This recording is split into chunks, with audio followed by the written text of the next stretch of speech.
Zachy the Sun as your host on this most epic journey through pop culture's past. Hold on to your butts. This is Nostalgia Theater. Brought to you by the Movie Film Podcast.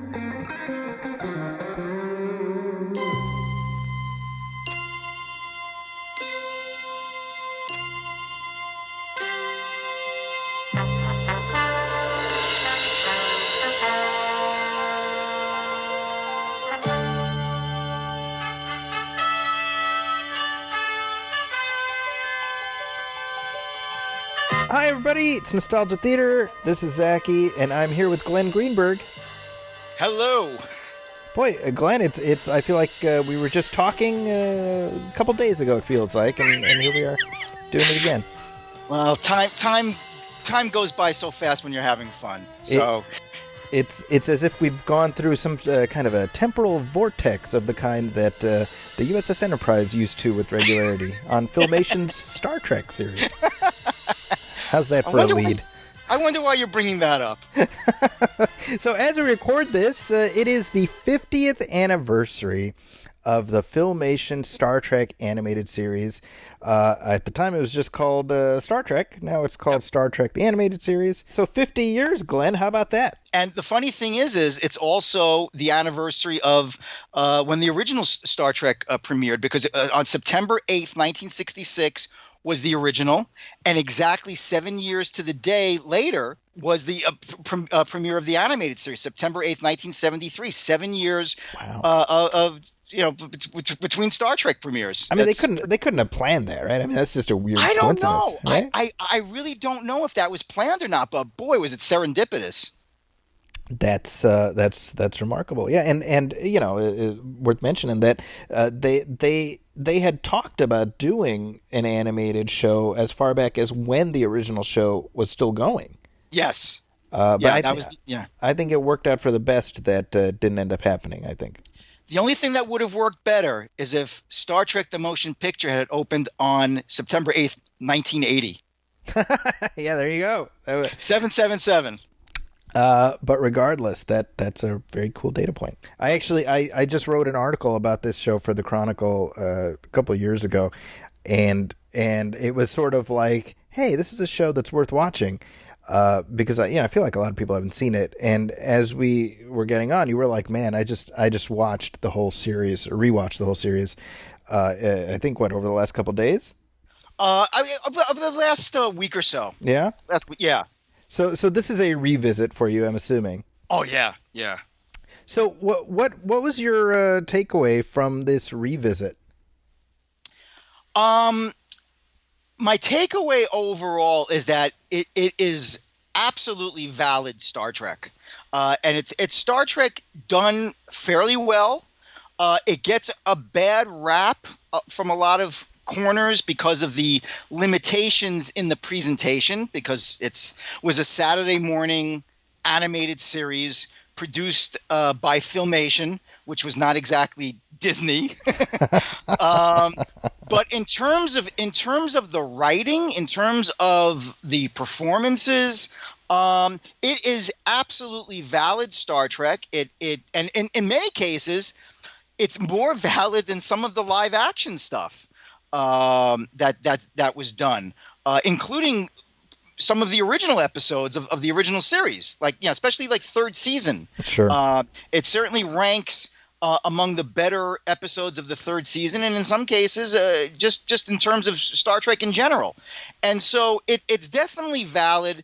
I think that its reputation has been hampered because of the execution that was brought about because of the technical limitations of the time and just of the reality of producing a weekly animated series for Saturday morning American TV.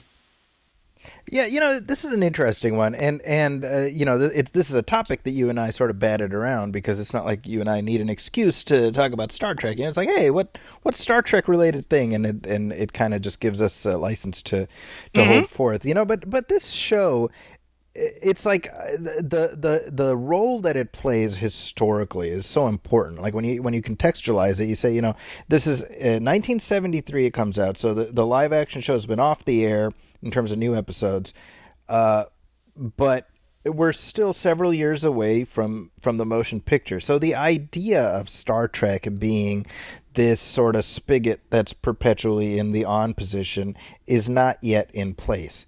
And so the animated series comes in, and it has the imprimatur of Gene Roddenberry and DC Fontana, and I think Sam Peoples wrote one of the episodes, and then you have the majority of the cast. I mean, this was, as you said, it was real Star Trek. It just happened to be animated. Absolutely. That's the way they approached it. Dorothy Fontana said on many occasions that we didn't consider it doing a Star Trek cartoon. We looked at it as we were doing Star Trek, except it was animated. Right. And that was the approach that they took. I mean, and it's funny because it did not fall into the mold of all of the other Saturday morning animated shows that were done at the time. Because if you remember, what was it, 1973, 74? What you had the Super Friends, you had the Brady Bunch, you had, and there was no Space Dog who was like a regular goofy character, right? Yeah. There was no mascot. There was no, a kitty friendly, Marvin, Marvin and Wendy, or Zan and Jaina, or like the young proteges that are going to learn at the heels of Captain Kirk, and that the kids can relate. There was none of that. No magical figure, like Gazoo or something. It's so crazy because, like that, what you're saying, right? That was the template for these types of shows at that time. Right. There was a show called, I think it was Emergency +4, which was an animated version of the TV show Emergency about, first responders. But it's like, oh, they got some kids helping them. And, you had Batman, although that came, I think, in the 80s. But, here's Batmite, That was the late 70s, yeah. Right. Exactly. They had Batmite. And, it's the Fonzie Happy Days cartoon with his talking dog, Yeah, Mr. Cool. Right. That was just what they did. And it was crazy because, those shows, many of them, they got the real actors to come in and do the voices. Right. And to be fair, originally the premise was going to be kind of like a Space Academy type of thing, where there was going to be young proteges on board the Enterprise. So Kirk was going to have like a kid tailing him, and Spock was going to have a protege. That was the original concept. Roddenberry, because they wanted Roddenberry involved, and he had to be because he co-owned Star Trek with Paramount. They couldn't do it without him. So Roddenberry put the nix on that. He goes, no kids on the Enterprise. We're not doing that. And so they had to adhere to the original format of the show.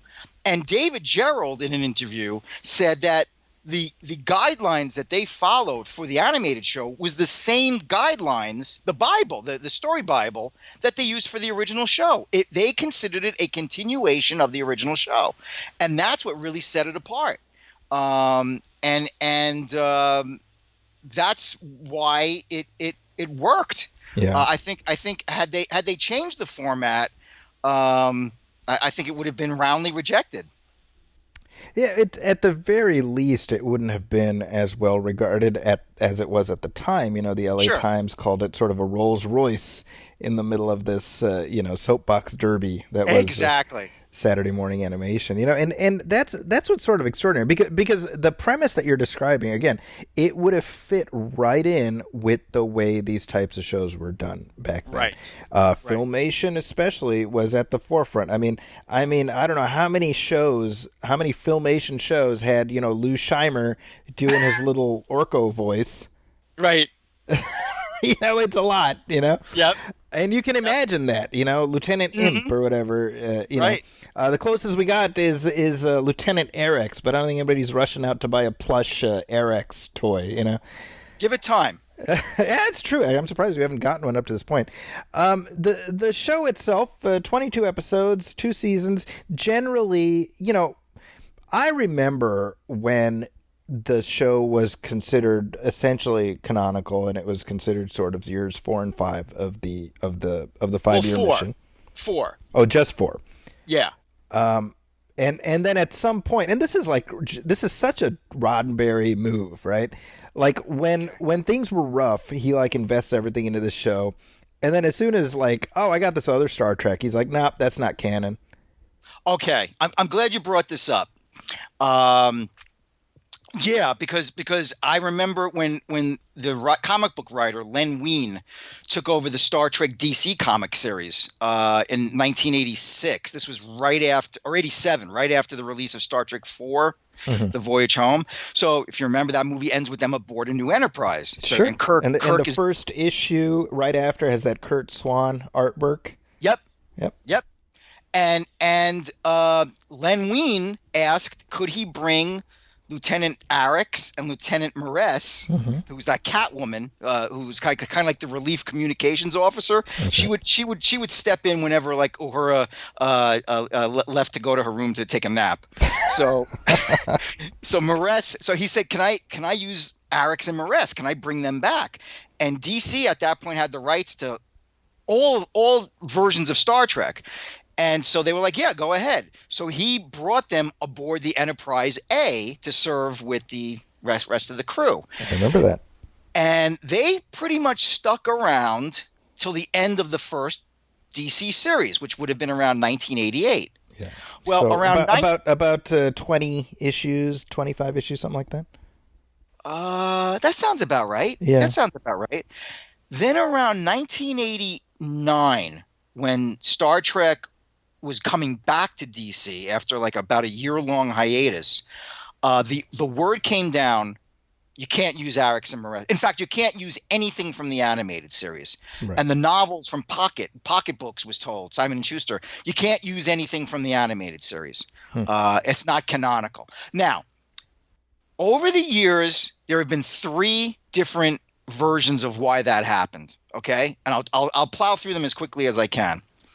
One was that Gene Roddenberry just decided, pretty much what you just said, is he was kind of like, kind of got full of himself with the success of Next Generation, and he was like, animation, feh, Yeah, he got a new trophy wife, and so he decided to forget his kids. That was the story that had been circulating for a long time. The other story that had been circulating for a long time is, by that point, Roddenberry, we're talking 1988, Roddenberry's health was starting to fail. So is this a Richard Arnold or a Leonard Maislish story? Yes. Okay. And basically it was Richard Arnold never liked the animated series. And who was Richard Arnold, for those who may not know? Richard Arnold was Gene Roddenberry's assistant. And on The Next Generation, he had the title research assistant or research associate, which was pretty much like a meaningless title with regard to the live action stuff. Well, no, because like, for example, if he was really fulfilling the job that was envisioned, Star Trek V wouldn't have had all the mistakes that it had, for example. Sure. How many decks are on board the Enterprise? The fact that Kirk has a brother besides Spock. All those little continuity errors that were in Star Trek V. If Richard Arnold had any say over that kind of stuff, he would have been able to step in and say, no. He had only that power when it came to the licensed materials. Okay. The novels, the comic books, the role-playing games, all that kind of stuff. All that stuff went to him, and he yayed it or nayed it. But here's the trick. He was always yaying it or naying it in the form of these memos that said, Gene feels that this manuscript is not, or Gene likes what you did here, but Gene doesn't like what you did here, all under the guise of Gene Roddenberry's actually reading these comic book proposals and these manuscripts and these novel pitches and all that. Gene Roddenberry was in failing health at this point. He already had like several strokes. And he was in a wheelchair. He wasn't even involved in. He was barely involved in the TV series Next Generation at this point. Right. Does anybody really think he's sitting there in his bed reading comic book scripts and novel manuscripts. So no, I mean the unspoken understanding was that no, this was all coming from Richard Arnold, and that Richard Arnold never liked the animated series, and so he declared it non-canonical. With regard to the novels, the comics, and so forth. That's the other story that's been going around for years. What I've heard more recently, is that around the time that this was all going on, Filmation went out of business. And so the question arose, who owns the Star Trek animated series? Does Paramount own it? Does Filmation own it? Does whoever is buying up the Filmation assets, whoever that may be, do they own it? So until all of that was worked out, you couldn't use the elements from it because the ownership was in dispute, or the ownership was in question. Once Paramount bought gained the animated series outright, you started to see elements of the animated series start working their way back in. But for that time period where Filmation, the animated show was in question, the ownership, that's why this edict came down. And so any of those three possibilities are absolutely plausible. But since all of the involved players are dead now, I don't think we're ever going to know the real story. The truth is somewhere in the middle, or some concoction of all of those. Potentially, but they're all feasible. Every one of those is it's like the end of Clue, right? That's each of those is at least somewhat workable. David Gerald has hinted that the Richard Arnold story is the most likely scenario. Yeah. Dorothy Fontana was taken aback by the murmurings that Gene Roddenberry did not consider the animated series canonical, and he thought. I mean, she thought it was him taking kind of like a stab at her because their relationship kind of had a falling out after they worked together on the first season of Next Generation. Right. So there's all these theories going. Well, that's Gene Roddenberry and like everybody from the old show who worked on Next Generation, right? That's like. Yeah, a lot of those relationships were poisoned. I think it got to the point where the only person who stuck by him to the end was Robert Justman. That's right.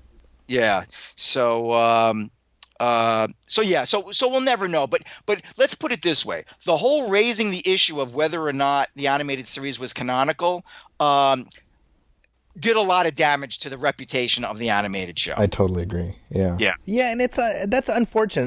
That's kind of. I mean, this was this great digression, but that's really what I ultimately wanted to get back to is like, yeah, I mean. And you said it right up top. Like there's nothing in this show that makes it any less valid than any of the other stuff. I mean, if you say, oh, there's the infinite Vulcan. Well, how is that any worse than Spock's brain? It's right. A big giant Spock clone versus Spock walking around with the brain. I mean, it's what I mean. Like, what's the barrier we're setting for which version of this fantasy is or isn't acceptable? And I mean that there's a broader conversation there that we can have about the shackles of continuity when we're chained to having to acknowledge every little thing forever versus canon is there as a thing for you to refer to or just never refer to it again. Right. There's nothing you don't. There's nothing in the animated series that you have to refer to. Exactly. And look, the thing is that the way Strange New Worlds, which everybody embraces, I mean, that's toying and twisting and bending continuity left and right, to a much greater degree than the animated series ever did. Sure. And there's nothing in the animated series that absolutely has to be referred to or has to be adhered to. And anything that can be perceived as a contradiction could be explained away with one sentence. Literally one sentence, because, like, for example, I've heard one of the complaints about the animated show is, because they don't use spacesuits. in the show when they go into a hazardous environment like they did on the TV show.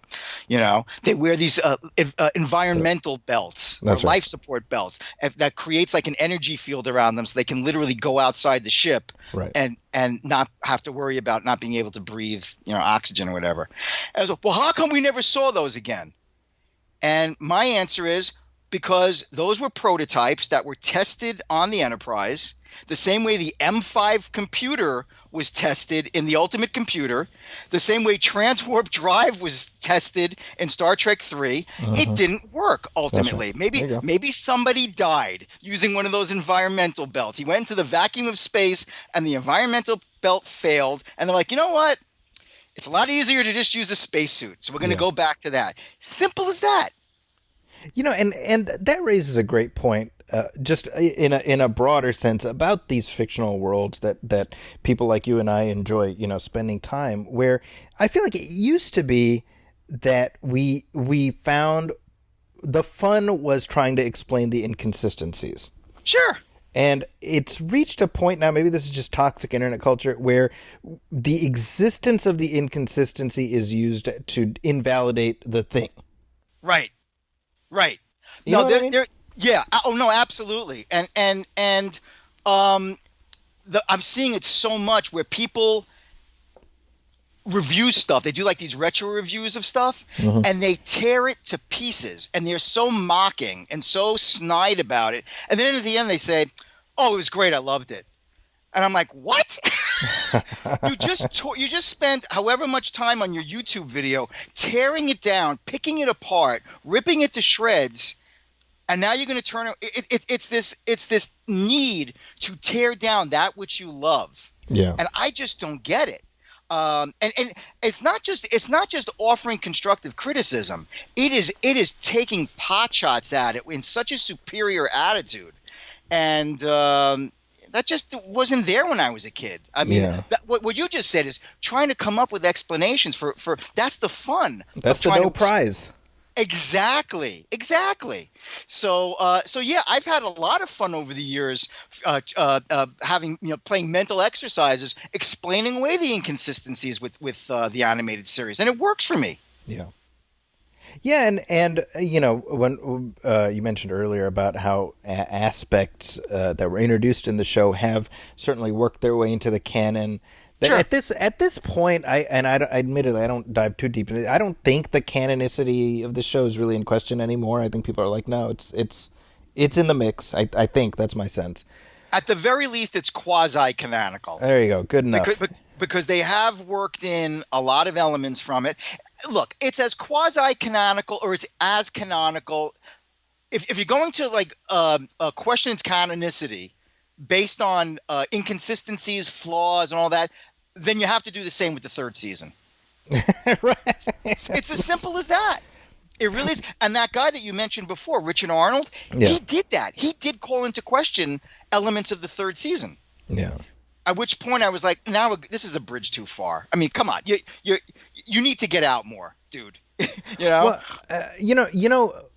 what I remember, this is tangentially connected. There was a line of Star Trek. They were like trading cards, and they were painted kind of in the vein of those Marvel Masterpiece cards that Joe Jusko did. They were like sure. And this is like mid-90s, and the cards for Star Trek 5 and 6 had little parentheticals that said the events of this film and this film are considered apocryphal by Gene Roddenberry, right? This was on the trading cards? It was on the trading card. Well, maybe I don't have those, but okay. But I know that the official Star Trek encyclopedia for years had those disclaimers in them. Yes, and that I remember distinctly reading that. And again, I was in high school, and I was like, all right, I think this is probably a bridge too far. Wow. Because I mean, it's like, look, we can dislike Star Trek 5 and we can point all that stuff out and everything else, but I don't, it like you're telling me. I don't, and this is me, right? I'm like, well, I think it's kind of weird that Spock has a brother, but whatever, he has a brother, and that's it, And now that's a toy in the chest, right? Right. And either you do. I mean, when you think about it, like Cybok remained completely unmentioned again until like a year ago or whatever in Strange New Worlds. Right. And that's how I always treat this stuff. I'm like, look, it's a toy in the chest. If you want to never refer to it again, it's there. And, Well, if not, it's not. Yeah, I mean, the thing is, they had this rule, and I'm sure it still applies with the licensed stuff, was that don't refer to any novels, other novels, or any other comic stories. The only stuff that applies, the only stuff that's applicable, is stuff that's been on film. Right. Stuff that's been officially released as an episode, except for Star Trek V. Except for Star Trek 6. Except for the animated series. Except for elements of the third season. It's like, okay, now it's getting ridiculous. It's getting ridiculous, right? Yeah. It's like it's all or nothing, because this is getting so nitpicky and so silly. And believe me, I was a continuity hound growing up when it came to Star Trek. I was a real adherent to that rule. And when I heard that they were saying, well, elements of the third season, you know what? This is too much for even me. This is ridiculous. It's like, you have the rule, you either adhere to it or you don't. Because now if you're starting to question the existence of entire movies and entire seasons of a TV series, no, the problem is you. Yeah, I mean, well, and it's not, it goes to what I was saying before, this idea of like, I want a reason to invalidate this thing. Yes. And versus just being like, all right, well, I'm just not going to watch it. It's not for me, right? Which is that's okay too, right? Like, there's a shit ton of Star Trek product on right now. I'm not watching everything. Me neither. I just don't have time. Yeah. Well, for me, it's also lack of interest. Yeah, that's sure. And being like, you know what, this isn't for me. That's fine. Right. Exactly. Prodigy just doesn't seem like it's my thing. Right. And after watching the Lower Decks Strange New Worlds crossover, I know that, Lower Decks is not my thing. Definitely not my thing. Yeah. So but,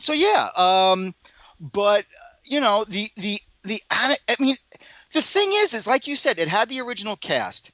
It had the involvement of Gene Roddenberry. It had the story editor from the original, who was the story editor of the original series. Right. It had the original writers, many of the original writers. Many, yeah.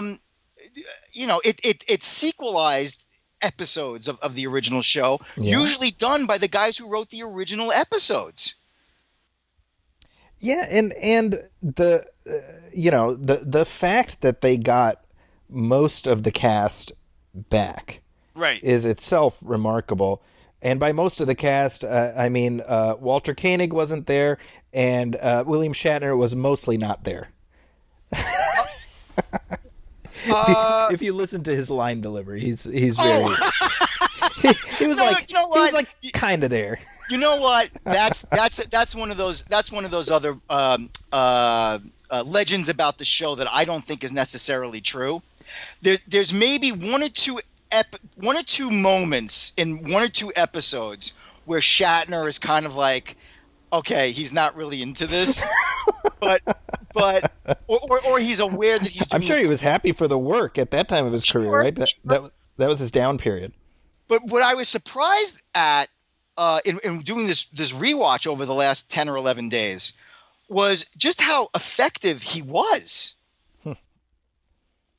So, but yeah, I mean, I was actually surprised. Again, there are a couple of weak line readings in a couple of episodes, but other than that, I thought that he put the work in. I felt. There are some, because obviously they would record the actors whenever they were available. They were rarely really together. You can definitely tell occasionally because the way a conversation occurs, like yes.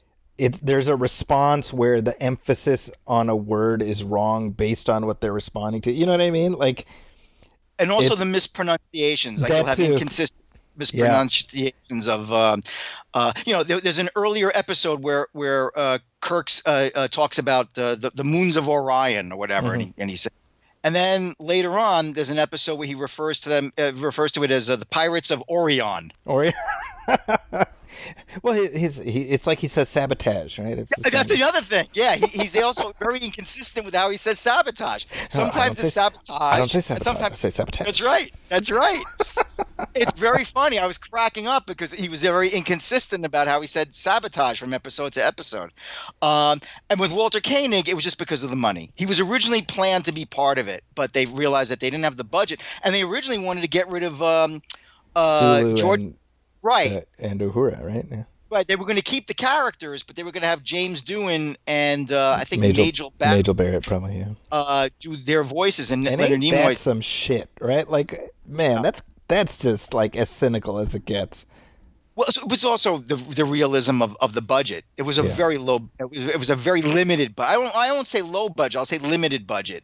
But God bless Leonard Nimoy. I mean, he stepped in and said, "Look, if you don't include them, I'm not doing this."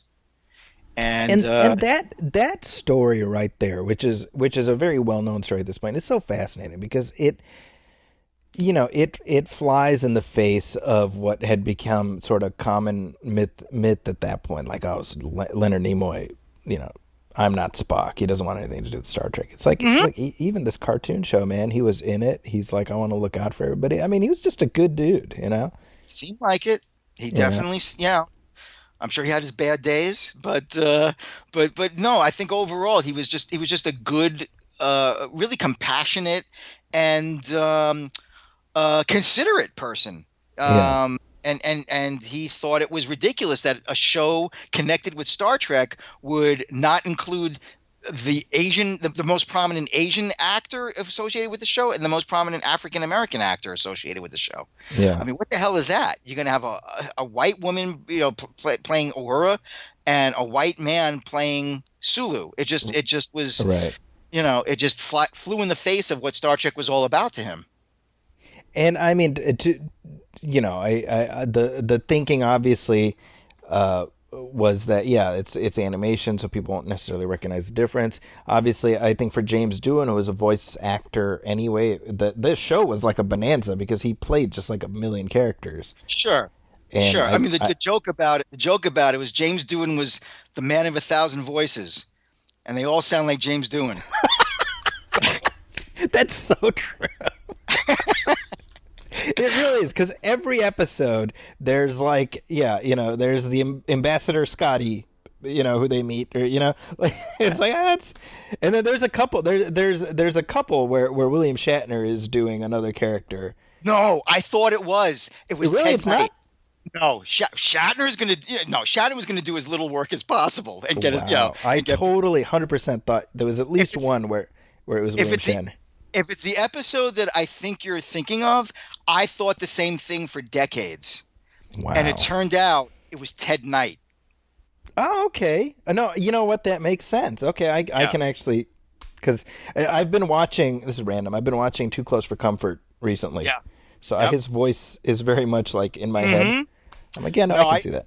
I think I know the episode you're talking about, and I thought that was Shatner doing two voices, and no, it was definitely Ted Knight, although he wasn't credited. I stand corrected. Okay. Well, go ahead. I was gonna say, the funny thing about James Doohan is there's one episode where he doesn't sound like himself. He actually, of course, he's not around to confirm it, but my firm belief is that for this character, he was playing Commodore Robert April in an episode called the Counter Clock Incident. It was actually the last episode that they filmed or produced. He's doing Gene Roddenberry. Interesting. Because he and Roddenberry were good friends off camera. And so, Commodore Robert April was the first captain of the Enterprise. He's basically the father of the Enterprise. No, I can hear it. Because I watched that episode recently, and I didn't make that connection, but I know what Roddenberry sounded like. Yeah. I think you're on. Yeah, I think you're totally right. The mannerisms, the softness of the voice. I mean, it's Roddenberry's voice. It's a Roddenberry impression. I don't know if that was a conscious thing on Doohan's part, but it's one of the few episodes where I was like, is that James Doohan? Because it sounds like Gene Roddenberry. And I thought that was really effective. Kukulkan, maybe not so much. the existence of Robert April kind of interesting because the animated series was his first appearance, and so his canonicity was in question up until Strange New Worlds. So, well, Discovery had his name on a computer screen. That's right. The Enterprise, so he made it into canon there. But the flesh and blood living Robert April, was on Strange New Worlds, and he looked nothing like. He got a tan. Yeah, people were real upset. They're like, "That's not my Captain April." I'm like, "You didn't have a Captain April. Shut the hell up." Captain April, the first time after the animated series, the only other visual we ever saw of Robert April was in the Star Trek Encyclopedia, and it was a picture of Gene Roddenberry. Yeah. So unless they were going to dig him up and de-age him, we weren't going to see Robert April as he was visualized originally. That's right. Keep that in mind, folks. There was a book which I'm sure you read called Final Frontier. Yes. And it had Robert April and George Kirk as his first officer. Right. I remember reading that back in the late 80s. And that was before the animated series was technically decanonized. Okay. Yeah. Because Sarah April was in it too as April's wife, and she was the medical officer aboard the original Enterprise. That was all taken from the animated series. Now that's interesting because April, they say, he's part of the backstory, but was he really part of the backstory, or was it just, this was one of the names that was bandied about for the captain of the Enterprise, and they just the character was invented in the animated series? Okay, the as far as the original series went, the only captain, they never said this on screen, so this is why they had the leeway, but the only captain that we knew about besides Kirk was Captain Pike, who commanded the Enterprise for at least more than 10 years before Kirk took over. And that was it. We didn't know how old the Enterprise was. We didn't know if there was a captain before Pike. If you look at the original series as a whole. The guy who wrote the Counterclock Incident went back and confirmed everything that I just said and said, well, it was never established that Pike was the only captain before Kirk, so that gives us some room here. And he went and looked at the list of possible names for the captain from Roddenberry's original proposal for Star Trek, and the name that he liked the most was Robert April. So all of that came from the animated series. Wow, I love it. I had no idea. That's amazing. Yeah. But yeah, that the original name for what would have been Captain Christopher Pike would have been Robert April, and they changed it. They changed that at the last minute. That I remember. Yeah. Yeah. And by just as a tangent related to the current incarnation of Robert April, I do kind of love that the first captain of the original Enterprise was a black man, and I love that people are having like a meltdown over that. That just, that's kind of nice. I got to admit. It's kind of nice that they're having a meltdown. Yeah, well, it shows people's true colors. No pun intended. No pun intended. Exactly. But it's just. I mean, I'm a lifelong Star Trek fan at this point. Probably starting when I was about 9 years old, and I knew Robert April based on the animated series and the picture of Roddenberry in the encyclopedia. Yeah. They introduced this version of Robert April, and I just shrugged. I'm like, it's a different world. Yeah. And if Star Trek was being produced for the first time now, and Robert April, was being introduced for the first time as a concept, there's no reason why he wouldn't have been an African American. Yeah. No reason whatsoever. You can't, in many ways, you can't be so beholden upon what was done in the 1960s. The fact that the Enterprise on Strange New Worlds is, manned, the bridge crew at least is almost primarily, except for Pike and Spock, it's almost all women. That's right.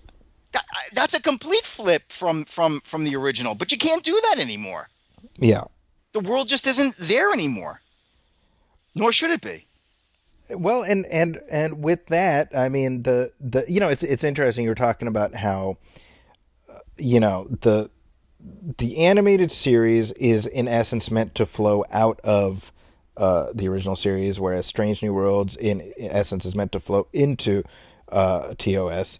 And Right. to your point, I mean, it's a lot easier to connect TOS to TAS versus getting from Strange New Worlds to the original series, Of course. right? Absolutely. And Absolutely. some people are sort of twisting their mind into pretzels to get there. I'm kind of like, you look, man, whatever. Like, I'm Just just go gonna with, watch it for what yeah. it is, and I'm not worried about what happens after. Just go with the alternate universe theory. I mean, If and if that's what helps you sleep at night, Yep, exactly. it's an alternate universe. There you go. Right? Uh, It's another. There's enough Kelvin shenanigans yeah, that have happened. yeah, exactly. Well, I mean, the other great thing about the animated series is that it's basically a test run for a lot of what we saw afterwards. Yeah.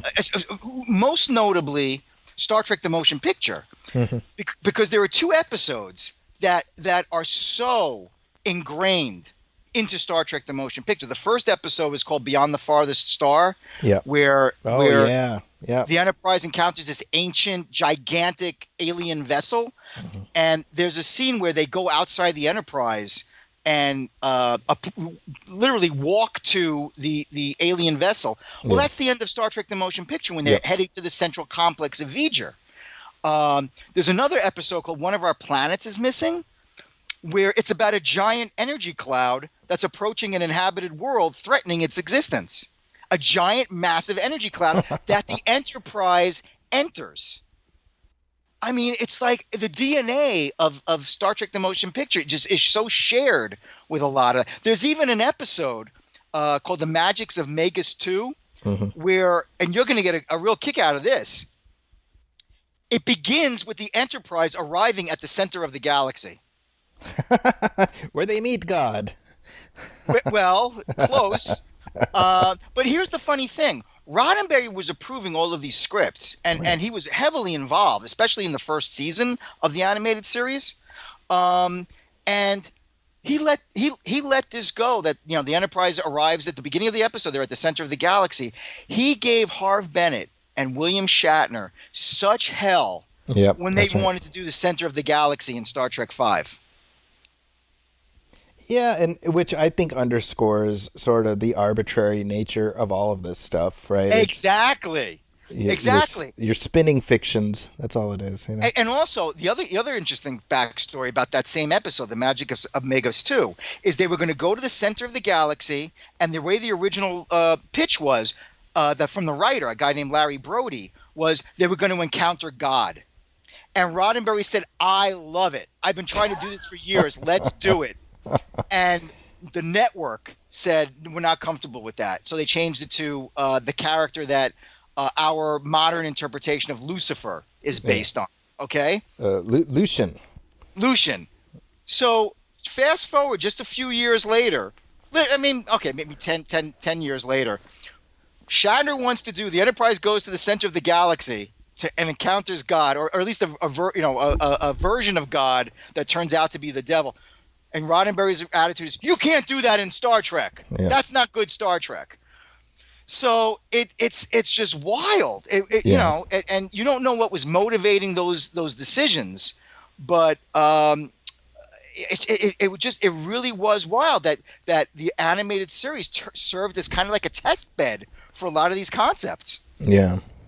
Well, and obviously one of the most important examples of how the animated series really laid a lot of the groundwork is the episode of Yesteryear, which even when the show was sort of decanonized, it was like asterisk, but not Yesteryear in the events in the backstory, which says something about what DC Fontana did as far as Spock's childhood.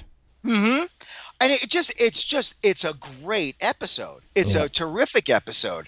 In fact, it might have been this episode. It might have been one of the others. But my wife joined me for some of my rewatch. Mm-hmm. And at one point, she looked at me and she goes, "This was written for kids?" And I was like, "No, that's the thing. That's the thing about the show is it wasn't written for kids, except kids could watch it. It was written for everybody." Yeah. And I remember getting to the end of that episode, and my wife was like, "This is a really good episode," you know. Yeah. And some have said it's not just the best episode of the animated series; it's one of the best episodes of Star Trek. And to some extent it is, although it also establishes that everything we've seen in Star Trek is set in an alternate universe, because in the Prime universe, Spock was supposed to have died as a child. And it's only because of a time paradox that we got the Star Trek that we got. So everything in Star Trek from where no man has gone before, from then on, was all set in an altered timeline, because an adult Spock had to go back in time and save his own life as a child. So the Kelvin verse is an altered timeline. See, it's exactly bingo.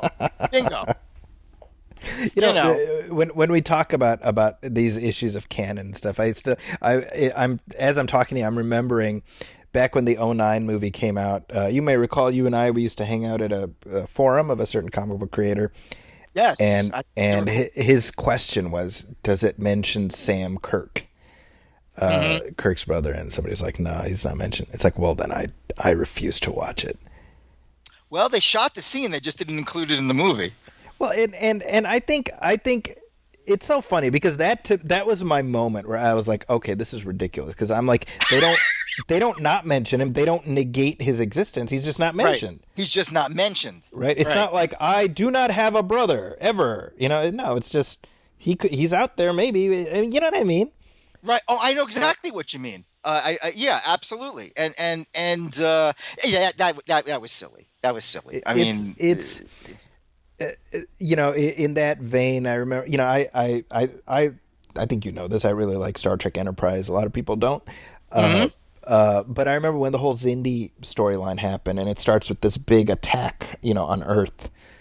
And one of the critiques that I was having this discussion, they're like, well, how is that attack never mentioned in anything that we've seen? And I'm like, my response is like, well, how often do we talk about Pearl Harbor? Like, do we mention Pearl Harbor every day in our life? You know what I mean? Like, exactly. Exactly. We're talking about 100 years later. I mean, stuff happens, But anyway, it's exhausting. It does get which is why I tune all that out now, and it's just like, do I like the writing? Do I like the characters? Do I like the story? Do I like the special effect? Whatever. That's what I focus on. And listen, I mean, the animated series, it expanded the original show in that, look, Uhura got to command the Enterprise in 2 episodes.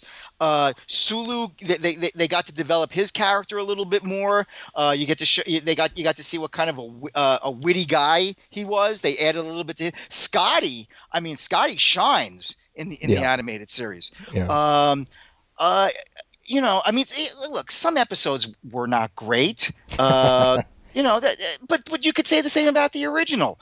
The animation was stiff. When they tried to do comedy, they did 2 comedy episodes that I didn't think worked all that well. They did a sequel to the Tribbles, and they did a sequel to the Harry Mudd episodes.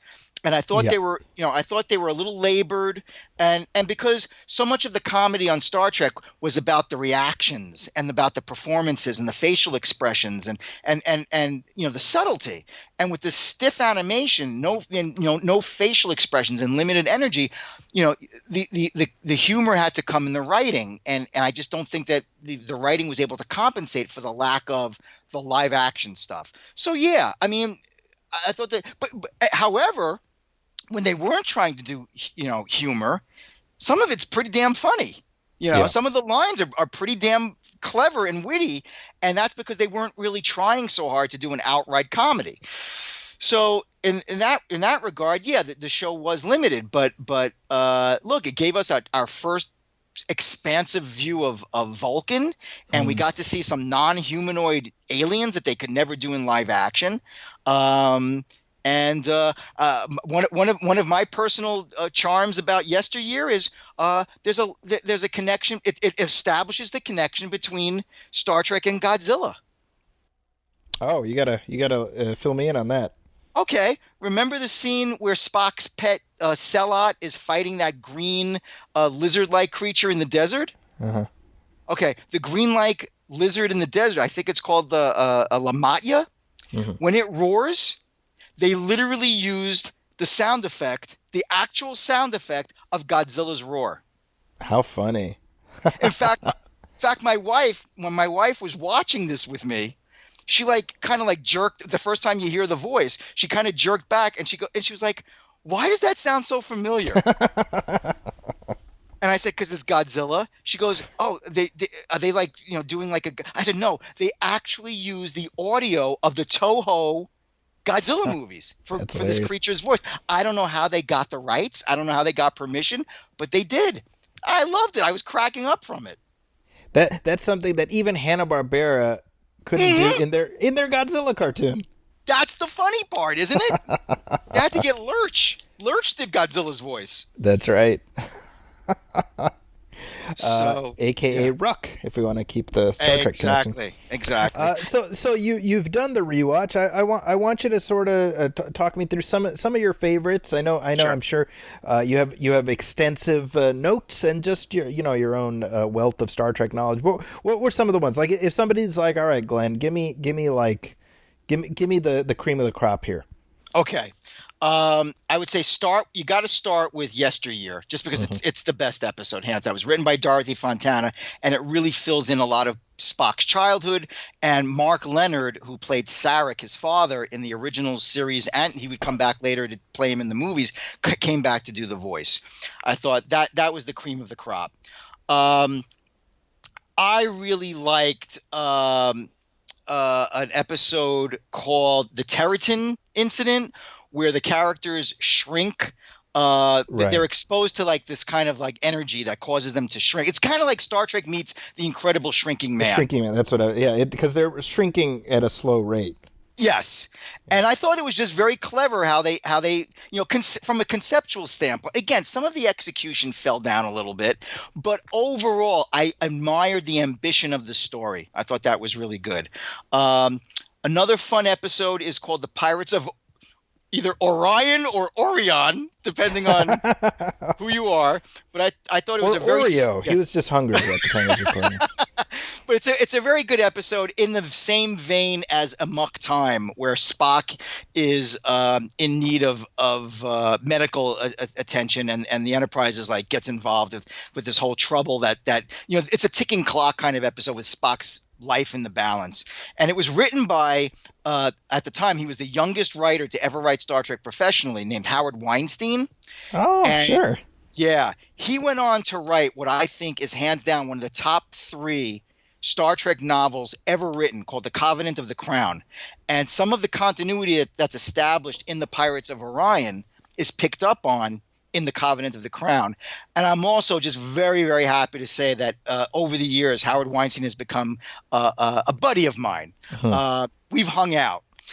We've exchanged many communications over the years. Nice. And I got to sit down with him in person, and we had lunch, and he's a buddy. I feel comfortable in considering him a buddy. And Howard, of course, had a very lengthy run writing DC's Star Trek comic. Exactly, and he was a great choice when Peter David left the series. Howard left as a result of Richard Arnold. Worth saying. That's true.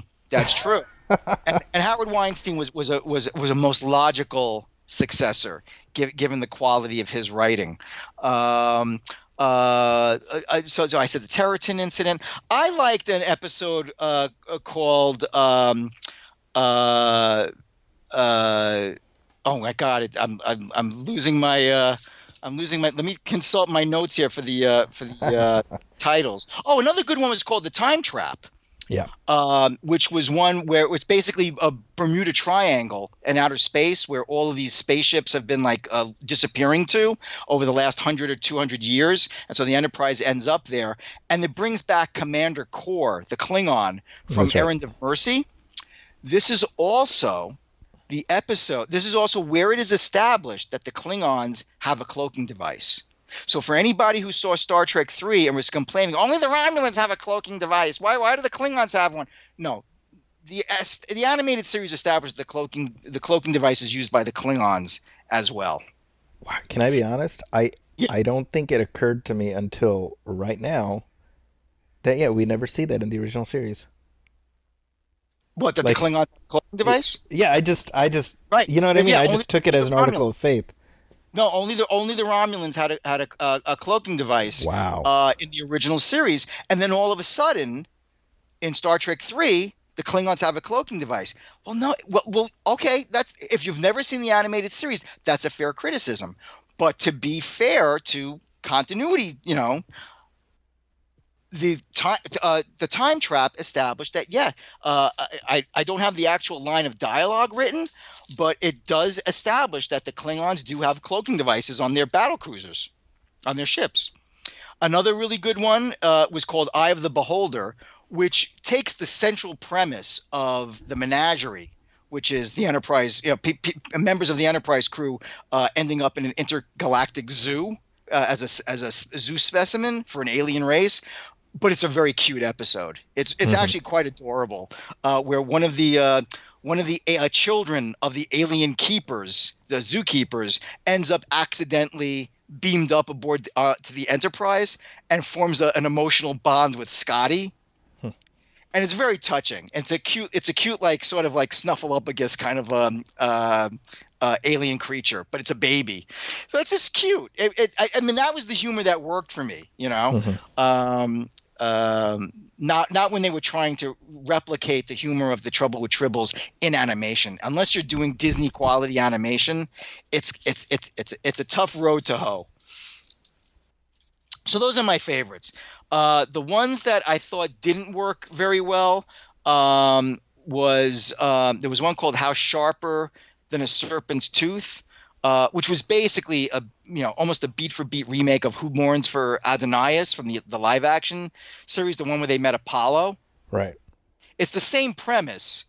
It's basically the same story, and they come to the same moral conclusion at the end, which was we've outgrown our need for gods, and so we can't just bow down and worship you. So it's funny because that's the episode that won Star Trek the Animated Series the Emmy Award because of the basis of that episode.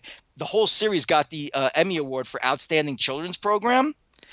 And the writers basically should have shared it with the guys who wrote Who Mourns for Adonais, which was Gilbert Ralston and Gene L. Kuhn. And the writers of How Sharper Than a Serpent's Tooth was Russell Bates and David Wise, who were both science fiction writers on their own. Mm-hmm. But yeah, that was one that didn't work as well for me. Another one that didn't work that well for me was The Slaver Weapon, which was written by Larry Niven. And it was adapted from his novel or his story, the Soft Weapon. It's a great episode to watch if you ever wondered how many times in one episode can the term stasis box be said. I mean, they just keep saying stasis box, stasis box. I mean, it's just so drilled in. No, seriously. Uhura gets stunned by the alien race 3 times, and they use the same shot of her getting stunned. But yet, I'll heap a little bit of praise on it. It is a very sophisticated tale. Okay, I mean, there's talk of like the Kzinti, who are the alien race, these alien cat-like people. There's constant talk of them literally eating the crew of the Enterprise and eating all of humanity. It's pretty mature stuff, I mean, and they blow themselves up at the end. It's the only episode where you literally like see the enemy die. There's no talking and sort of going our separate ways. They blow themselves up accidentally. So it's a fairly sophisticated episode, but it's just not my cup of tea. I felt that the execution kind of also, I mean, worth mentioning, it's the only time Kirk does not appear in a TOS era Star Trek story, so that's kind of interesting. Yeah, the focus is on Sulu, Spock, and Uhura, which it's a good combination. It works. It's just the episode again. Some of it just falls on the execution. There's a lot of padding in episodes where you're just like, okay, we've seen this shot of the Enterprise long enough. It's time to snip. You can say that about a lot of the the stock footage that they used during the show, though. To be fair. Yeah. Oh yeah. But again, you could cut away from the stock shot of the Enterprise orbiting a planet a lot sooner than they do. I think it's because the episodes maybe ran a couple of seconds short or a minute short, and they had to find a way to stretch it out to fill the running time. But it shows. It definitely shows. It's like, why am I watching this long shot of the Enterprise and nothing is happening? We're just watching the Enterprise slowly pass across the screen. There's a lot of that. And I have to imagine it's because they had to stretch out the running time because they ran short. So it's a thumbs down on the slaver weapon from Glenn. Yeah, for the most part. I would say it has some good qualities, but I felt like it gets a little monotonous. Again, how many times can you say stasis box? You can call it the object. I mean, have some variety, Right. Somebody listening needs to do a supercut of all the time that's said in the episode. Yes, do that. Send us a video. A couple points that didn't mention. The animated series first appearance of the holodeck was in the Practical Joker. Exactly, and again, that's one of the things that people hold up as it not being canonical, because of course the holodeck wasn't in use until the Next Generation. Well, we don't know that. Right. Well, that was We just never saw it. And the other thing is, back to what I said earlier, what if the holodeck in this animated episode called The Practical Joker, what if ultimately the technology was considered to be not ready for practical regular use, and they phased it out quickly, and they didn't start using it again until shortly before the Next Generation began? Makes sense, yeah. Or alternately, by the time we got to Next Generation, the computer was running more of the ship, so they had more time to just fuck around and dress up like old-timey detectives and stuff. Well, there's that too. I mean, there's a million explanations why this can still be canonical, and the holodecks were phased out for like 70 years until they really wanted to perfect the technology. Yeah. Again, maybe somebody died in the holodeck, and they're like, you know what, this is too risky for us to use at this point. We need to perfect it. And then by the time they perfected it, it was glitching. Like, how many episodes of TNG are like, oh, something's wrong with the holodeck? All of them? It's like, stop going in the holodeck, guys. I think it's unsafe. I don't know. I'm just a simple country lawyer, but it seems like it's unsafe. It was in demand, though. It was so in demand. Right. they just installed it and said, you know what? We're going to install it, and we're going to have when you sign up aboard the ship, you're going to have to sign a disclaimer that if anything happens to you, we're not responsible.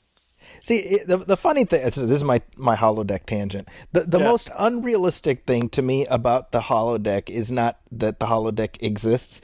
It's that people would not be dressing up like old time PIs. They would just be screwing nonstop. That would be what the like Deep Space Nine got it. Yeah, that's like remember Barkley? He's like, oh, Deanna's dressed like a whatever, and I'm like, what are you talking about? Mm-hmm. Like, that's your fantasy, you weirdo. Where's the bed? Yeah, right. We talk about like, this is Gene Roddenberry's perfected view of humanity. I'm like, I don't think humanity is going to be that perfected. That's right. Because we haven't gotten there yet. That's right. And it doesn't look like we're going to get there. It doesn't look like we're going to get there anytime soon. Another big role that the animated series played was, of course, the name Tiberius. Yes, yeah. That was a David Gerald thing. Now, my understanding is that there was a panel at a convention or in the early 70s, and I guess Gene Roddenberry was there and David Gerald, and somebody asked, what does the T stand for? And as my recollection from everything that I've read was that David Gerald answered Tiberius, but it wasn't official. It was just something that he threw out there. And when it came time to do this episode called BEM, B-E-M, for the animated series, Gerald wanted to make it official that James T. Kirk. The T stands for Tiberius, and he had the conversation with Roddenberry and Dorothy Fontana, and they all agreed, yeah, why not? Let's just do it. And so it's the only episode of original era Star Trek where Kirk's middle name is ever uttered. The weird thing about it is that every time he says it in the episode, he says James Tiberius Kirk, and he never introduces himself that way before or again after that. Yeah, right. So it was just weird. It felt a little bit forced, because again, the way he introduces himself, I'm Captain James Tiberius Kirk of the Stars. It's like, whoa, why are you introducing yourself that way instead of T? Right. It was never acknowledged again on screen until Star Trek VI. That's right. Where they're reading his official name into the record. And Christopher Plummer. Like, who better to canonize it than Christopher James Tiberius Kirk? Now, the funny thing is that if you want to know why he got the middle name Tiberius, in the novelization of Star Trek: The Motion Picture, which was written by Gene Roddenberry, against modern sort of like belief that Alan Dean Foster wrote it. No, this was written by Gene Roddenberry. My recollection, because it's been a little while since I last read it, but Tiberius was the name of Kirk's mother's love instructor. Yeah, it's a Roddenberry thing right there. That's a Roddenberry thing. Oh yeah. The 2009 movie. That was one horny dude, Gene Roddenberry. Yeah. You think? The 2009 movie came up with its own explanation. I think it was it's his grandfather's on his father's side. That's right. Was it right? Yeah, it was one of his ancestors. Yeah, because his mother's father, his name is Jim, and George Kirk's father was named Tiberius. Right, and he goes, Tiberius, that's awful. Yeah. Chris Hemsworth says it. So that's where Tiberius came from, and actually, to be fair, we should say in the 2009 movie, he introduces himself as James Tiberius Kirk like a bunch of times. So right. But we're talking about the original usage. But yeah, it did a lot for a lot of fans. That's the first time that they saw Tiberius as Kirk's middle name. So yeah, that was cool too, and the fact that they stuck to it, that they adhered to it for all of those years after. I mean, I think it's pretty badass, right? I've always thought that that's a cool middle name, Yeah. Yep. So it's I should say one episode that I have a soft spot for, and it is Once Upon a Planet, which is a sequel to the episode Shore Leave, and the episode itself is kind of middle of the pack, but for me as a kid, this was an episode that I had on tape. I lived in Saudi Arabia in the late 80s into the early 90s, and over there were certain compounds that were run by American companies that had American television that would come on, and so I had friends who got American TV on the compounds, and they would tape stuff for me. So they and so they got, like, at the time Nickelodeon I think was airing Star Trek the Animated Series, so they taped a friend of mine, he taped that episode, Once Upon a Planet, and my God, I watched it all the time because that's all I had. You know what I mean? So I still, even now, like, out of all the episodes, that's the one that, like, I can, narrate. I can perform it. Like I watched it so many times as a kid. It's solid. Like you say, it's middle of the pack, but it's not bad. It's a good, faithful sequel to Shore Leave, and I believe it's the only time in the animated series that has the cliche of Kirk talking down a computer. Yeah, I guess you're right. Yeah, that's funny. Not talking it into destroying itself, but basically showing a computer the error of its ways. But yeah, it was solid. It's a solid episode. And that's another James Doohan voice, I'm pretty sure. The central computer. Oh yeah, I'm pretty sure. I don't know, but probably. Well, look, it was really cool that they brought back. Look, it was really cool that they brought back Roger Carmel to do Harry Mudd, and they brought back Stanley Adams to do Cyrano Jones. I wish that they'd brought back John Colicos to do Kor and William Campbell to do Koloth. Yeah. The two Klingons from the Klingon episodes. I think Doohan did a better job with Kor than he did with Koloth, but it just wasn't the same. I mean, it just wasn't the same, you know. And Kor's a great character. Kor's a great character, and he's written very well in The Time Trap. It's just that the voice, Colicos was just, you know, so good as Kor. And Kor, by the way, like they brought him back multiple times in the TNG era, right? Which really, like, I was glad to see that, because that was, just a couple of years before he died. Like, you got sort of you were able to get a much more rounded sense of this character, which I really appreciate. I remember that the episode of DS9 with all three of the original Klingons. That was great. Yeah, my continuity mind sort of enters into it. I feel like it would have been greater if they'd been wearing the original makeup. Oh, sure. You know, but it was a different time, different mentality, whatever. But no, it was fun. It was fun that they brought all three back, and it was a nice nod to the original. And I love Kor is my top favorite Klingon. Tied with Commander Krug from Search for Spock. I thought that with Kor, you got such a complete character, such a complete performance in that episode, Errand of Mercy, and I felt it was really fun that they brought him back for the Time Trap. And like I said, he was very well written in that animated episode, and just the icing on the cake would have been having the original actor playing him again. Yeah.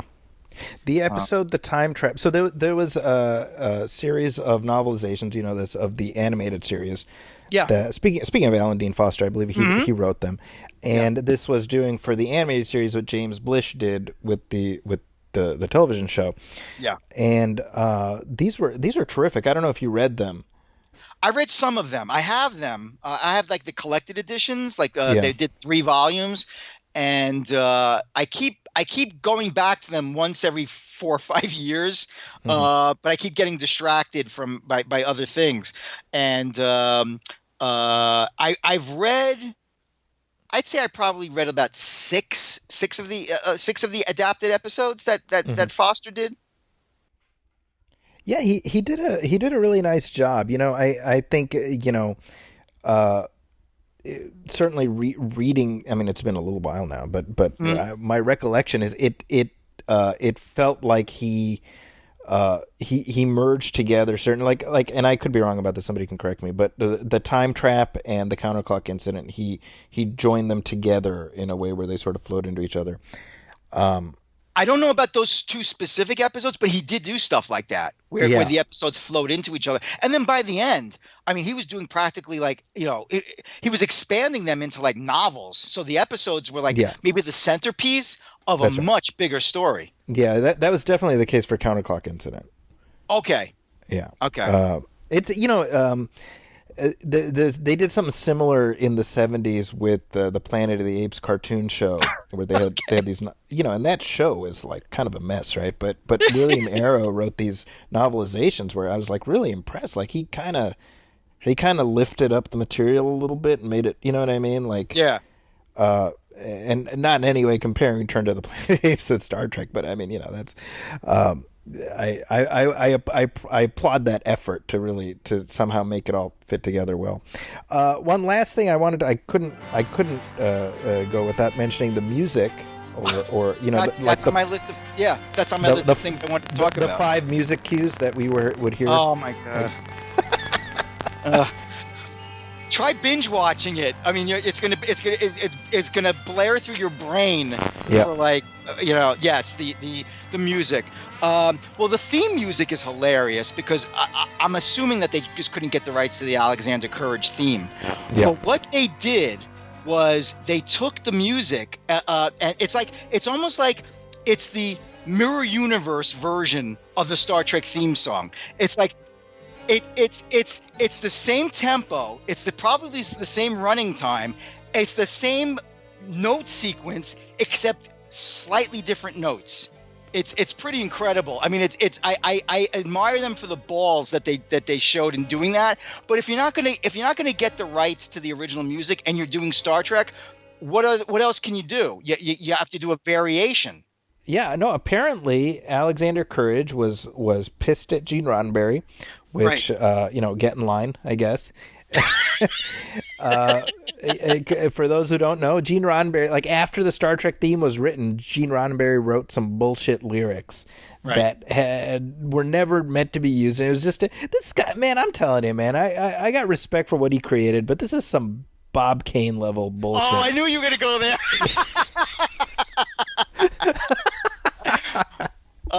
We really are brothers from another mother. So anyway, Courage is like, yeah, you guys can kick rocks. I'm not letting you use the music, and so that's why we got this sort of this off-brand, just slightly to the left of the TV theme. Now, do you know for sure that Alexander Courage withheld permission? Because I don't know if you're allowed to. I mean, I don't know if you're in a position where you can withhold permission. This is something that David Gerald said. Okay, all right. A couple of years ago. So I would assume that. Okay. Yeah. Then I withdraw my question then, because he would know.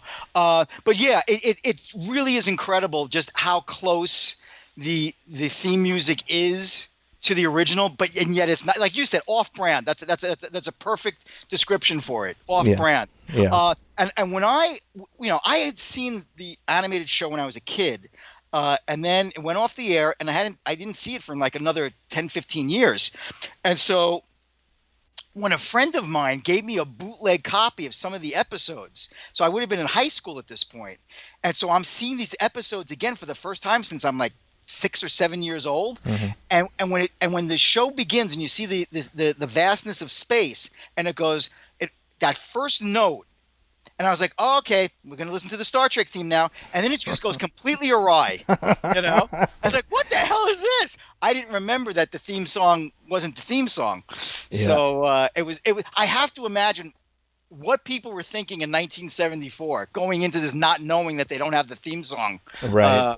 to play. It was, yeah. I can't imagine what was going through the heads of the people. I can't really get past that. I would imagine that to some extent it was like, what's this? Oh well, at least it's Star Trek, right? And yes. I think big picture, when we look at the overall impact of the animated Star Trek, I mean, 50 years later, my gosh, right? We say, well, it was tasked with keeping the thing alive, right? Right. And it did that. It did that. It did the job, and it kept the lights on until the motion picture kept them on permanently.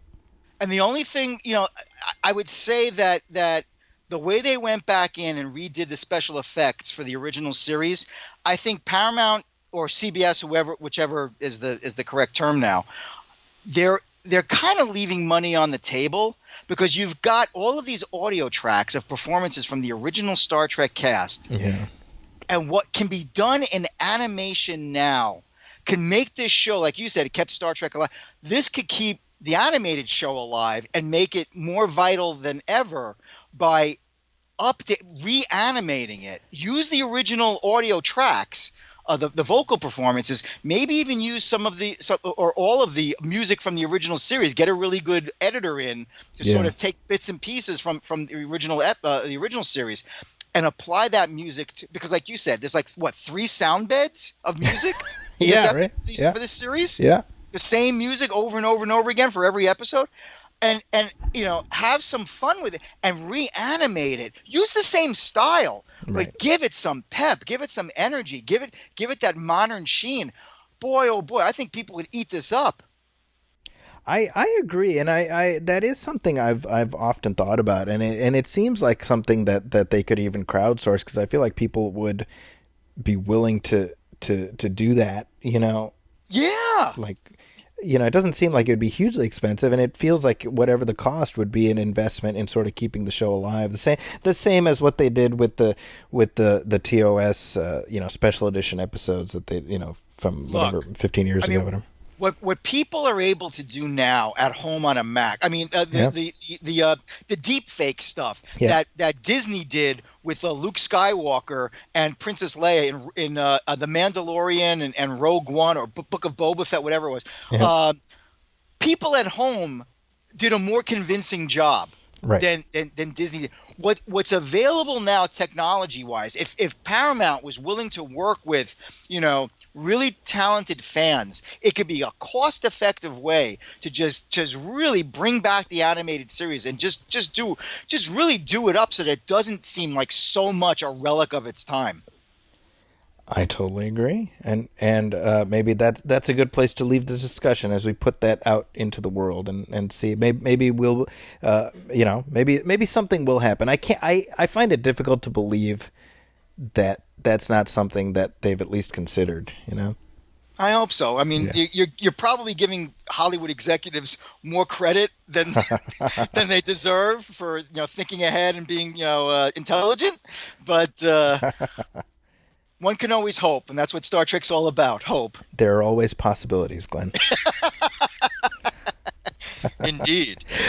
With that, I am going to bring the curtain down on this conversation, and what a conversation it was. I had no worries that we would cover a lot of ground, even as we had this remit at the start of our discussion. And, in addition to talking about the animated series, we got into very different aspects of the canon and whatnot. Any chance to talk Star Trek with Glenn Greenberg is a morning well spent for me. Well, thank you, sir. I feel the same way.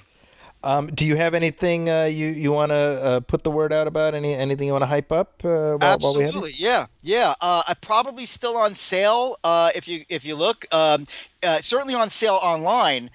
Is my most recent bookazine, which is called The Story of Superman, which you and I talked about the last time I was on the show, Zachy. That's right. It's the entire history of Superman from start to not finished, but start to today. The history of how he was created, the success, Superman in all of his different forms and forms of media. I'm very proud of that. Coming up next, I think at this point I can talk about it, is a similar treatment to called The Story of Dracula, which you and I did an entire show about at one point. That's so you might want to bring that back and sort of re-promote that. Yeah. Because a lot of what we talked about on that show is in this bookazine. Hey, look at that. Yeah, and I'm very proud of the way that came out. That should be hitting the stands very, very soon. All of these bookazines you can buy at magazineshop.us if you go there. And I've got one that I'm working on now. It's probably a little too premature to announce the topic, but let's put it this way: if you go out and you love the Superman book that I did, you're gonna love the next one too. And that's what I've been working on. Well, I have to say you're putting out the world's finest magazines, in my opinion. So. Oh, thank you. And we will have you back, of course, whenever you're ready to talk about that, and whenever you're ready to talk about anything else. That you always have an open seat here at Nostalgia Theater. Well, thank you. Thank you. I actually, while we're talking about the animated series for Star Trek, I should mention I wrote a piece I alluded to earlier at the San Francisco Chronicle, which is still on their website. So if you want to hear some more of my thoughts about the animated series, you can check that out. You can also find me online at Zachy's Corner. That's ZAKIS Corner.com. Although I don't post at that website very much, you can still use that as a way to find me on social media. I was going to say Twitter, but it's not Twitter anymore. It's whatever the hell Elon Musk turned it into. So I'm still there occasionally. The platform formerly known as Twitter. The forum, exactly. It's X Twitter, and I'm also on Blue Sky. But if you search for Zachy's Corner, you'll find me at most places, hopefully. And if you have any questions or comments for me, you can email us at moviefilmpodcast@gmail.com. You can also hit like on our Facebook page, facebook.com/moviefilmpodcast. Message us there. The regular show, me and Brian got some fun commentary tracks coming, and of course here at Nostalgia Theater, you never know who will be showing up to have a conversation about our favorite yesterdays. Thanks everybody. Catch you next time.